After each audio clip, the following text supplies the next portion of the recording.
കാത്തിരുന്ന് ഒടുവിൽ നീ എന്നരികിലെത്തി.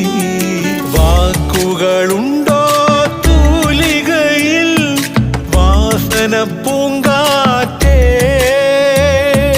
കുഴലൂതി വരുമോ പൂങ്കുയിലേ മാംഗല്യക്കുരവയിടാനായി? വാൾമുനക്കണ്ണിലെ മാരിവില്ലേ കട്ടെടുക്കാനെൻ കൈ ധരിച്ചു.